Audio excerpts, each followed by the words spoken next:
हृदय से धन्यवाद करते हैं आपके प्रेम के लिए, आपके अनुग्रह के लिए, आपके आपके द्वारा छुटकारे की जितने भी प्लानिंग की गई उस प्लानिंग को आपने पूरा किया।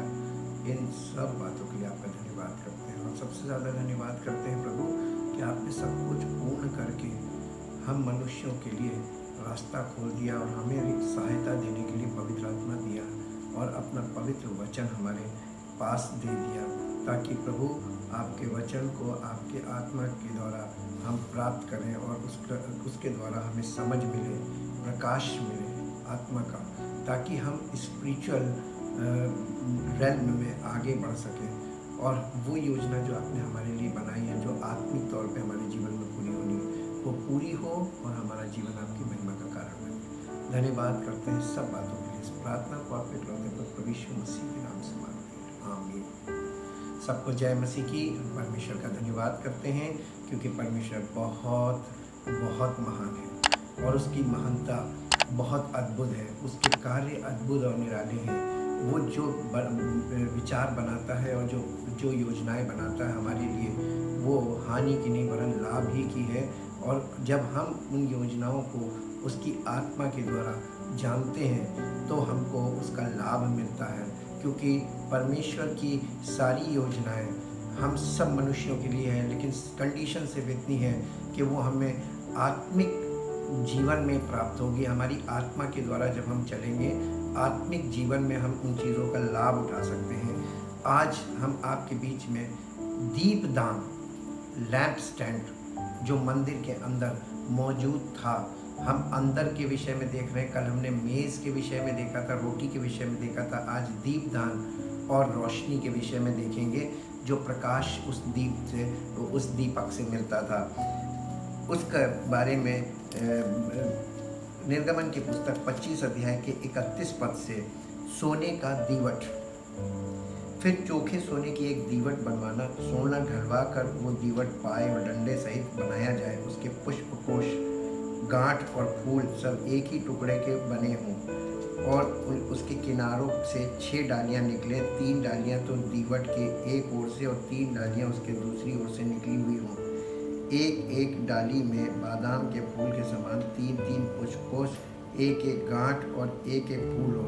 दीवट से निकली हुई 6 डालियों का यही आकार या रूप हो और दीवट की डंडी में बादाम के फूल के समान 4 पुष्पकोश अपनी अपनी गांठ और फूल समेत हों और दीवट से निकली हुई 6 डालियों में से 2-2 डालियों के बीच एक एक गांठ हो। वे दीवट समेत एक ही टुकड़े के बने हुए हों। उनकी गांठें और डालियां सब दीवट समेत एक ही टुकड़े की हों। चोखा सोना डलवा कर पूरा दीवट एक ही टुकड़े का बनवाना और 7 दीपक बनवाना और दीपक जलाए जाएं कि वे दीवट के सामने प्रकाश दें। उसके गुलतराश और गुलदान सब चोखे सोने के हों। वो सब इन समस्त सामान समेत किक्कार भर चोखे सोने का बने और सावधान रहकर इन सब वस्तुओं को उस नमूने के समान बनवाना जो तुझे पर्वत पर दिखाया गया है। मूसा को ये निर्देश प्राप्त हुआ था परमेश्वर से।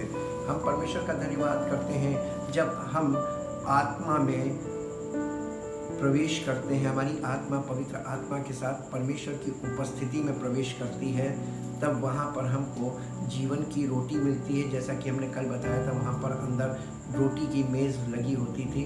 वो जीवन की रोटी यीशु मसीह है और उस रोटी को हम देख पाएँ, वो हमें दिखाई पड़े, इसलिए उसी के ठीक सामने दीपक रखा होता था और दीपक को विशेष तरीके से बनाया गया था कि वो सामने की ओर प्रकाश दे, यानी रोटी की मेज़ को प्रकाशित करे। इसमें बहुत से भेद छिपे हुए हैं कि वो दीपदान क्या है और वो किसको दिखाता है और दीपदान का इम्पोर्टेंस क्या है। ये दीपदान शुद्ध सोने का बना होता था तथा इसमें तेल भरा जाता था। दीपदान के बनाने की विधि के विषय में निर्गमन 25 अध्याय 31 से 40 पर जो अभी आपने आपके बीच में पढ़ा है, उसमें आपने देखा है तंबू के भीतर कहीं से भी कोई खिड़की या कोई और जरिया नहीं था जिससे प्राकृतिक रोशनी अंदर प्रवेश करे। केवल यही एक दीपक था जिसके द्वारा अंदर प्रकाश होता था, क्योंकि परमेश्वर के वचन में बाहर की रोशनी काम नहीं करेगी। परमेश्वर की स्वयं की रोशनी ही उसके प्रकाश के लिए आवश्यक है। ये इस बात को, इस इम्पोर्टेंस को दिखाता है। इसीलिए परमेश्वर रोटी के साथ रोशनी भी रखता है। वो जीवन की रोटी भी देता है और जीवन की ज्योति भी देता है, और वो जीवन की ज्योति और जीवन की रोटी दोनों यीशु मसीह ही है। और इसकी इसीलिए केवल एक माध्यम था, वो था दीपदान। जिस प्रकार हमारे भीतर आत्मा में कोई माध्यम नहीं है, आत्मा के प्रकाश का केवल एक ही माध्यम है, और वो है पवित्र आत्मा, जो पवित्र वचन के द्वारा हमें प्रकाश देता है। ये 7 शाखाओं वाला दीपदान 7 कलीसियाओं को दर्शाता है, जैसा कि प्रकाशित वाक्य उसके पहले अध्याय के 20 पद में लिखा हुआ है। मैं आपके बीच में पढ़ देता हूँ। प्रकाशित वाक्य की पुस्तक पहला अध्याय और उसका 20 पद। अर्थात उन 7 तारों का भेद जिन्हें तुमने मेरे दाहिने हाथ में देखा था, और उन 7 सोने की दीवटों का भेद। वो 7 तारे 7 कलीसियाओं के दूत हैं, और वे 7 दीवट 7 कलीसियाएं हैं। ये दीपक नहीं है, दीपक एक ही था, दीवट 7 थे। दीपक पे 7 दीवट हुआ करते थे। वो 7 दीवट 7 कलीसियाएं हैं। ये जो 7 दीवट ऊपर बनाए गए थे, ये 7 कलीसियाओं को दर्शाते थे। ये दीपदान पूरे पवित्र स्थान में तथा परम पवित्र स्थान में प्रकाश देता था। यही एकमात्र प्रकाश का माध्यम था तंबू के भीतर। ये एक ऐसा प्रकाश का स्रोत है जो सत्य को प्रकट करता है। दीपदान यीशु मसीह को प्रकट करता है कि वो परमेश्वर है, और उसमें जो तेल भरा होता है वो पवित्र आत्मा को दिखाता है, और दोनों के कारण प्रकाश मिलता है। जैसा कि यीशु मसीह ने परमेश्वर की आत्मा से भरकर ये कहा था। यूहन्ना रचित सुसमाचार 8 अध्याय के 12 पद में हम पढ़ेंगे।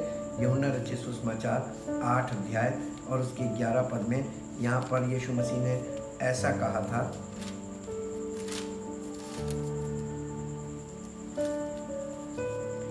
यीशु ने फिर लोगों से कहा, जगत की ज्योति मैं हूँ। जो मेरे पीछे हो लेगा वो अंधकार में ना चलेगा, परंतु जीवन की ज्योति पाएगा।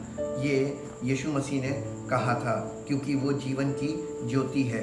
इसी के साथ साथ हम एक पद और पढ़ेंगे जो आपको मिलेगा यूहन्ना रचित सुसमाचार उसके 12 अध्याय का 34 पद से।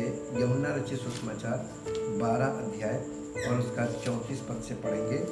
यहाँ पर इस प्रकार से लिखा हुआ है।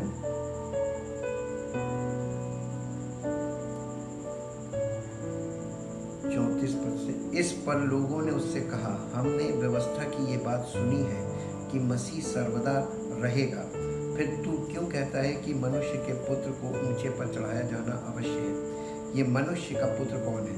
यीशु ने उनसे कहा, ज्योति अब थोड़ी देर तक तुम्हारे बीच में है। जब तक ज्योति तुम्हारे साथ है तब तक चले चलो, ऐसा ना हो कि अंधकार तुम्हें आ घेरे। जो अंधकार में चलता है वो नहीं जानता कि किधर जाता है। जब तक ज्योति तुम्हारे साथ है, ज्योति पर विश्वास करो ताकि तुम ज्योति की संतान बनो। यहाँ पर यीशु मसीह ज्योति की संतान बनने के लिए उत्साहित कर रहा है और बता रहा है, ये सत्य बोल रहा है। यूहन्ना रचित सुसमाचार 12 अध्याय का 46 पद पढ़ेंगे, और यहाँ पर इस प्रकार से है, मैं जगत में ज्योति होकर आया हूँ ताकि जो कोई मुझ पर विश्वास करे वो अंधकार में ना रहे। यह यीशु मसीह पर विश्वास करना और तुक्के में जीवन बिताना या किसी भी भ्रमित होकर जीवन बिताना, ये मसीही जीवन नहीं है और ये सच्चाई का जीवन नहीं है। यीशु मसीह को पर विश्वास करने का मतलब है सत्य को जानना और सत्य के अनुसार चलना, ताकि हमारे जीवन से सत्य प्रकट हो। यूहन्ना रचित सुसमाचार उसके पहले अध्याय में आएंगे। प्रकाश की बात, यीशु मसीह ज्योति था, ज्योति है और ज्योति रहेगा, क्योंकि वो जीवन की ज्योति है। पहले अध्याय की यूहन्ना रचित सुसमाचार पहले अध्याय से हम के पहले पद से पढ़ेंगे। आदि में वचन था और वचन परमेश्वर के साथ था और वचन परमेश्वर था। यही आदि में परमेश्वर के साथ था। सब कुछ उसी के द्वारा उत्पन्न हुआ, और जो कुछ उत्पन्न हुआ है उसमें से कोई भी वस्तु उसके बिना उत्पन्न नहीं हुई। उसमें जीवन था और वो जीवन मनुष्यों की ज्योति था। ज्योति अंधकार में चमकती है और अंधकार ने उसे ग्रहण ना किया। एक मनुष्य परमेश्वर की ओर से आ उपस्थित हुआ जिसका नाम यूहन्ना था। वो गवाही देने आया था कि ज्योति की गवाही दे ताकि सब उसके द्वारा विश्वास लाएं। वो आप तो ज्योति ना था, परंतु उस ज्योति की गवाही देने के लिए आया था। सच्ची ज्योति जो हर एक मनुष्य को प्रकाशित करती है जगत में आने वाली थी। वो जगत में था और जगत उसके द्वारा उत्पन्न हुआ और जगत ने उसे नहीं पहचाना।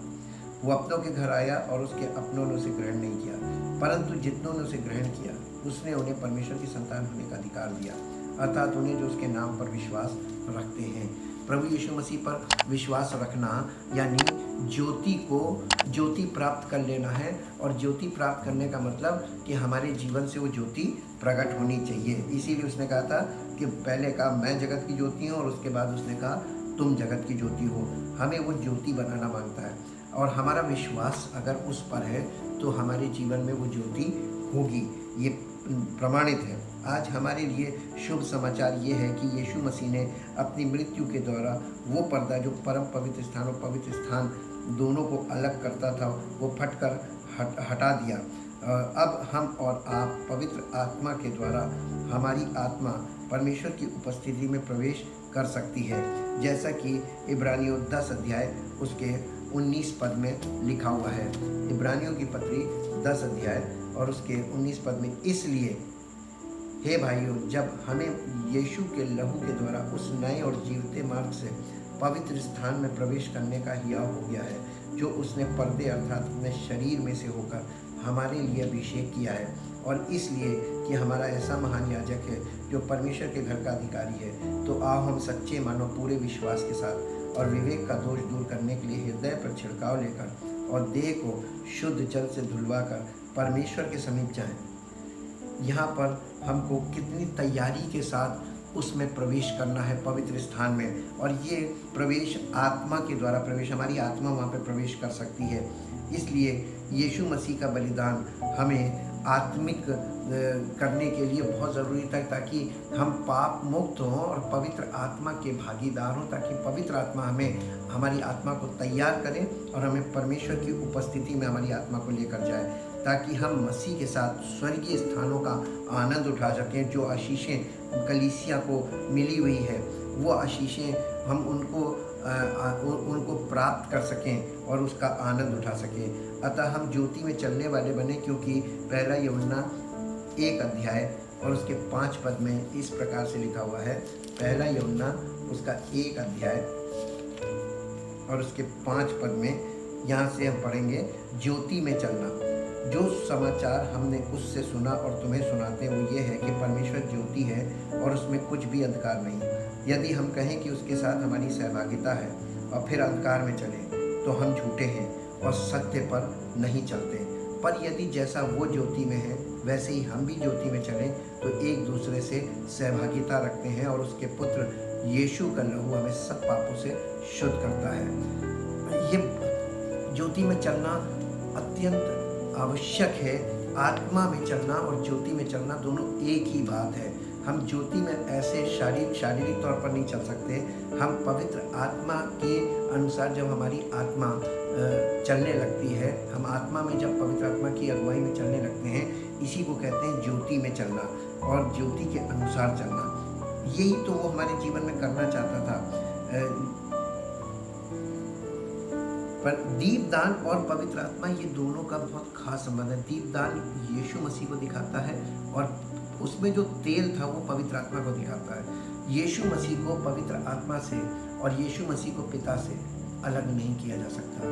पिता, पुत्र और पवित्र आत्मा ये तीनों एक साथ हैं, और इसीलिए पवित्र आत्मा हमारे जीवन में कार्य करके हमें पिता और पुत्र के साथ मिलाने का काम करता है हमारी आत्मा को।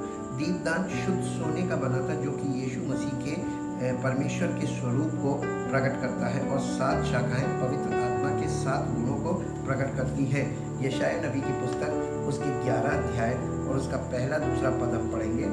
यशायाह यहाँ पर भविष्यवाणी में ये बात पहले से वर्णन की जा चुकी थी, और वही यीशु मसीह के द्वारा परमेश्वर ने पूरी करके हमें प्रकट की। 11 अध्याय यशायाह नबी की पुस्तक 11 अध्याय का 1-2। तब यिशै की ठूंठ में से एक डाली फूट निकलेगी और उसकी जड़ में से एक शाखा निकलकर फलवंत होगी। यहोवा का आत्मा, बुद्धि और समझ का आत्मा, युक्ति और पराक्रम का आत्मा और ज्ञान और यहोवा के भय का आत्मा उस पर ठहरा रहेगा। ये 7 आत्माएं यानी परमेश्वर की संपूर्ण पवित्र आत्मा। 7 आत्माओं का मतलब 7 आत्माएं नहीं है, आत्मा के 7 प्रकार हैं, यानी किस किस प्रकार से यह पवित्र आत्मा कार्य करता है। किस किस तरीके का कार्य करता है, उसके गुणों को दिखाता है। और ये यीशु मसीह पर ठहर गए, ये यीशु मसीह के ऊपर ठहर गए थे और यीशु मसीह के द्वारा ये कार्य शुरू हुआ। प्रकाशित वाक्य उसका पहला अध्याय, प्रकाशित वाक्य की पुस्तक उसका पहला अध्याय, जब हम इन सब बातों को अंडरस्टैंड करेंगे तो हमें आगे की बातें, जो गंभीर बातें हैं, वो हमें और साफ साफ समझ में आएंगी।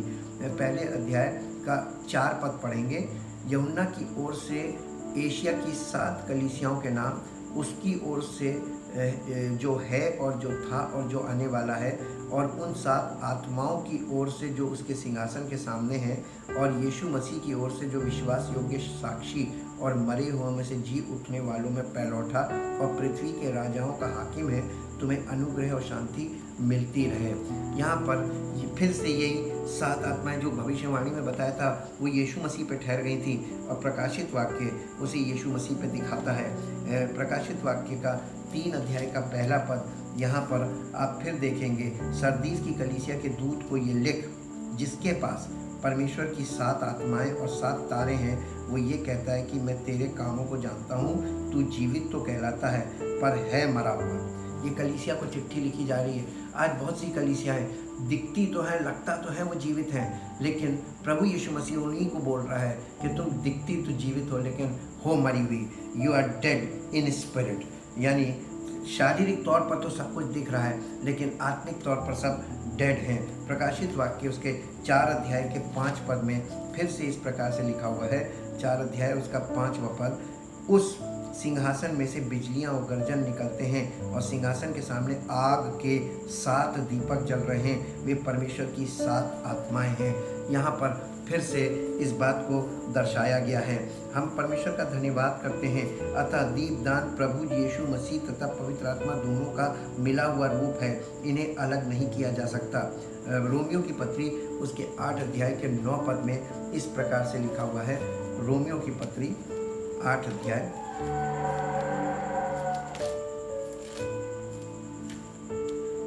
8 अध्याय के 9 पद में यहाँ पर लिखा हुआ है, परंतु जबकि परमेश्वर का आत्मा तुम में बसता है तो तुम शारीरिक दशा में नहीं परंतु आत्मिक दशा में हो। यदि किसी में मसीह का आत्मा नहीं तो वो उसका जन नहीं। यदि मसीह तुम में है तो देह पाप के कारण मरी हुई है परंतु आत्मा धर्म के कारण जीवित है। और यदि उसी का आत्मा जिसने यीशु को मरे हुओं में से जिलाया तुम में बसा हुआ है, तो जिसने मसीह को मरे हुओं में से जिलाया वो तुम्हारी नश्वर देहों को भी अपनी आत्मा के द्वारा जो तुम में बसा हुआ है जिलाएगा। ये पवित्र आत्मा हमारे जीवन में आकर हमें आत्मिक तौर पर जिलाता है, जैसा कि हम पहले भी जान चुके हैं, और ये आत्मा का प्रकाश भी देता है। इसलिए यीशु मसीह ने ये वायदा किया था कि जो यूहन्ना 16 अध्याय उसके 12 पद से हम पढ़ेंगे, वहाँ पर ये वायदा यीशु मसीह ने किया था और लिखा हुआ है। कोई भी उसको पढ़ सकता है। ये वायदा आत्मिक तौर पर हमारे जीवन में पूरा होगा क्योंकि यह आत्मिक वायदा था। यूहन्ना रचित सुसमाचार 16 अध्याय उसके 12 पद से यहाँ पर लिखा है, मुझे तुमसे और भी बहुत सी बातें कहनी है परंतु अभी तुम उन्हें सह नहीं सकते, परंतु जब वो अर्थात सत्य का आत्मा आएगा तो तुम्हें सब सत्य का मार्ग बताएगा, क्योंकि वो अपनी ओर से ना कहेगा परंतु जो कुछ सुनेगा वही कहेगा और आने वाली बातें तुम्हें बताएगा। वो मेरी महिमा करेगा क्योंकि वो मेरी बातों में से लेकर तुम्हें बताएगा। जो कुछ पिता का वो सब मेरा है, इसलिए मैंने कहा कि वो मेरी बातों में से लेकर तुम्हें बताएगा। कौन बताएगा? पवित्र आत्मा बताएगा।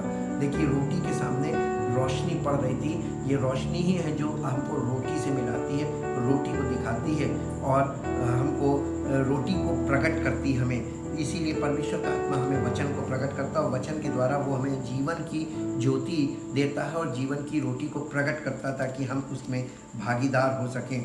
ये पवित्र आत्मा का कार्य है और यीशु मसीह को पवित्र आत्मा से और पवित्र आत्मा को यीशु मसीह से अलग नहीं किया जा सकता, जैसे कि पुत्र को पिता से और पिता को पुत्र से अलग नहीं किया जा सकता। अब अगर आप ध्यान दें कि तंबू में भीतर पवित्र स्थान में जब प्रवेश करते हैं तो रोटी की मेज़ के ठीक सामने दीपदान स्थापित होता था और उसका प्रकाश रोटी को प्रकाशित यानी उसको फोकस देता था, उसको लाइट देता था। ये इस बात को भी प्रकट करता है कि परमेश्वर के वचन को पवित्र आत्मा का प्रकाश उसे जीवन की रोटी में बदल देता है। जब हम जब पवित्र आत्मा के द्वारा परमेश्वर के वचन से प्रकाश पाते हैं तो हमारे जीवन में ज्योति होती है। भजन संहिता उसका 18 अध्याय मैं आपके साथ पढ़ूंगा। भजन संहिता उसका 18 अध्याय 18 अध्याय का 28 पद। हाँ, तू ही मेरे दीपक को जलाता है, मेरा परमेश्वर यहोवा मेरे अंधियारे को उजियाला कर देता है। जी, परमेश्वर हमारे दीपक को जलाता है और हमारे अंधियारे को उजियाले में बदल देता है। हमारे जीवन में, हमारे हृदय में, हमारे माइंड में सब प्रकार का अंधकार, अंधकार के विचार, अंधकार की सोच, हम हर बात में जो परमेश्वर से संबंध रखती है।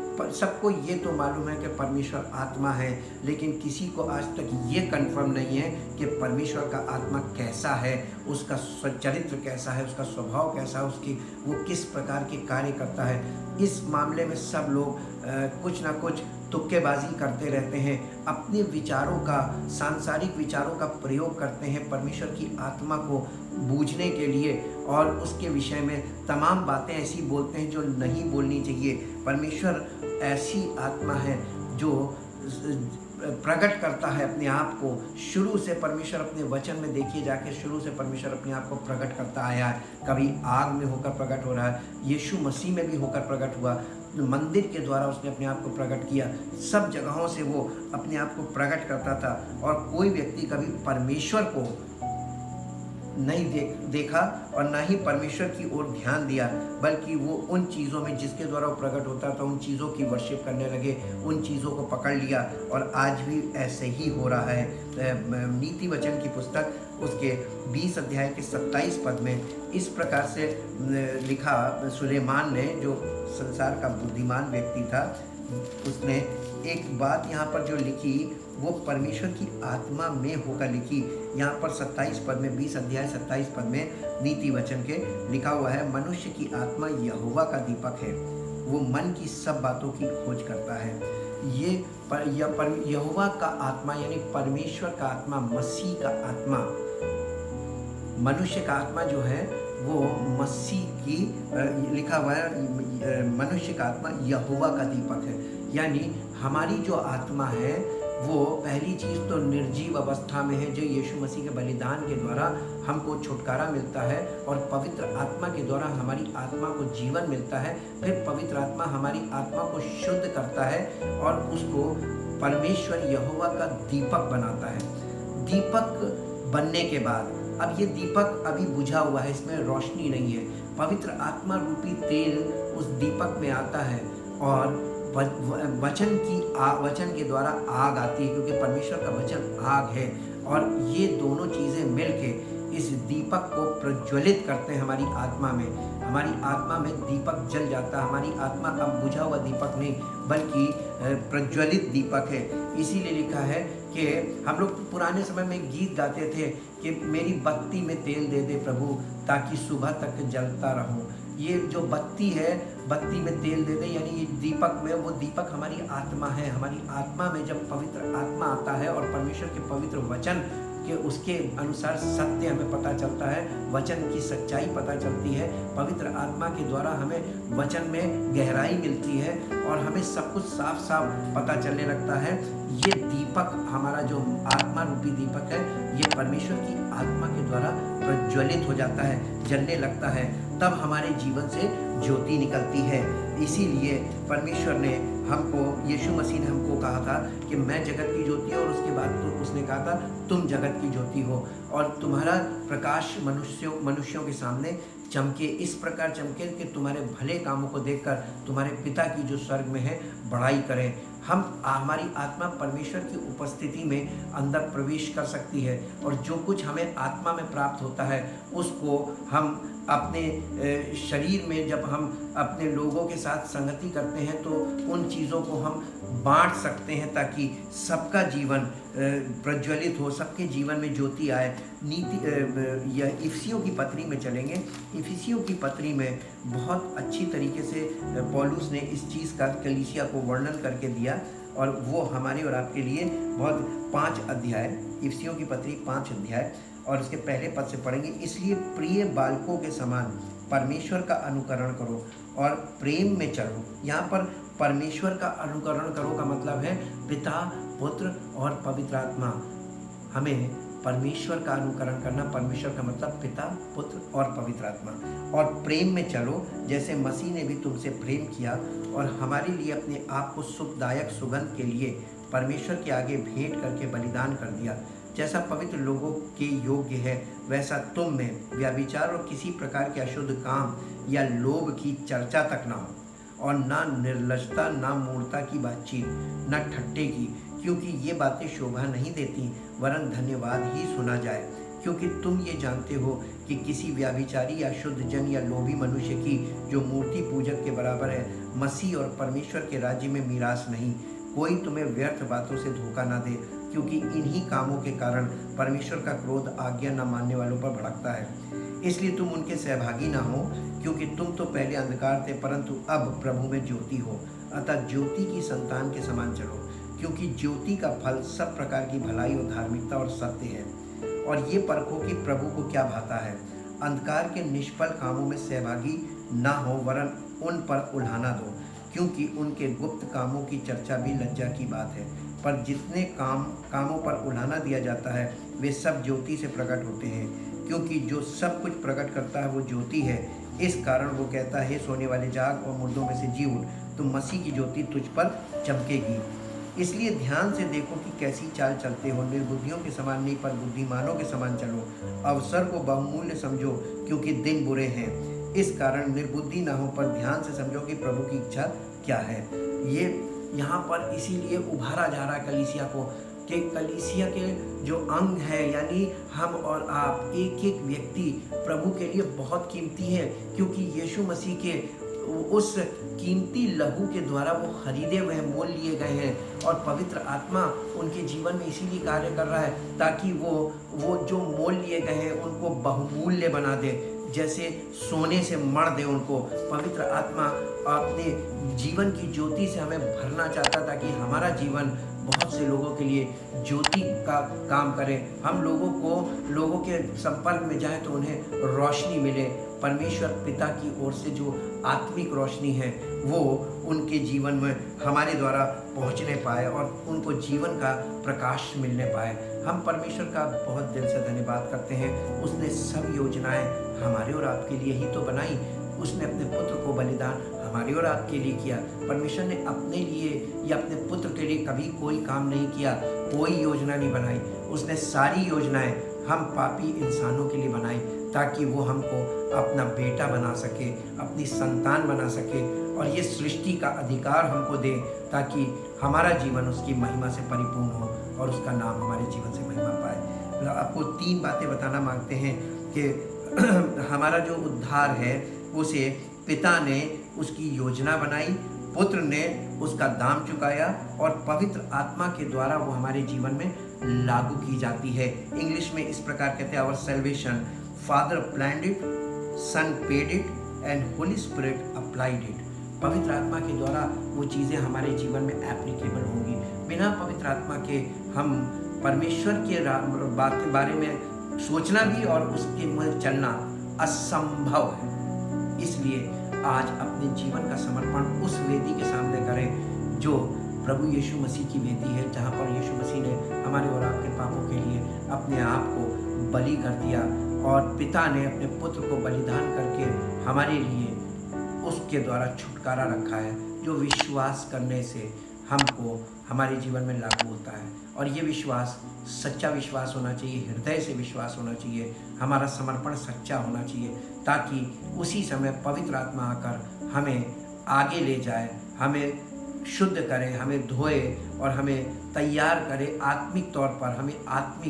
हमारी आत्मा को तैयार करे, जिसमें यीशु मसीह के बलिदान के द्वारा जीवन आया है, वो जीवित हुई है, उसे प्रिपेयर करे, उसे मैच्योर करे, ताकि हमारी आत्मा परमेश्वर की उपस्थिति में प्रवेश करे और पिता, पुत्र और पवित्र आत्मा की संगति का अनुभव हमारे आत्मा के द्वारा हमें प्राप्त हो और हमारा जीवन अनंत जीवन की ओर बढ़े और परमेश्वर की महिमा का कारण बने। हम धन्यवाद करते हैं परमपिता परमेश्वर, आपने हमारे लिए कितना सोचा और कितना किया है, जितना कभी किसी मनुष्य ने परमेश्वर के विषय में धन्यवाद भी नहीं किया होगा और ना ही हम उसका पूरा धन्यवाद कभी कर सकते हैं। लेकिन आज फिर प्रभु हम आपका धन्यवाद करते हैं, एक एक उपकार जो आप हमारे जीवन में प्रतिदिन करते हैं। चाहते प्रभु जिस प्रकार मंदिर में प्रतिदिन दीपक साफ किया जाता था और उसमें तेल भरा जाता था, इसी प्रकार हम प्रतिदिन पवित्र आत्मा की संगति में बने रहें, पवित्र वचनों में पवित्र आत्मा के द्वारा संगति करें, ताकि हमारा जीवन प्रतिदिन नया होता जाए, हमारा भीतरी मनुष्यत्व रिन्यूड होता रहे और हमारे भीतर हमारी आत्मा में आपकी ज्योति जलती रहे, वो पवित्र ज्योति जो जीवन की ज्योति है, और हमारा जीवन बहुत से लोगों के लिए छुटकारे का कारण बने। आपके राज्य के विस्तार में हमारा जीवन यूज हो और आपकी महिमा प्रकट हो। यीशु मसीह के नाम से मांगते हैं, आमीन। सबको जय मसीह की। Praise the Lord.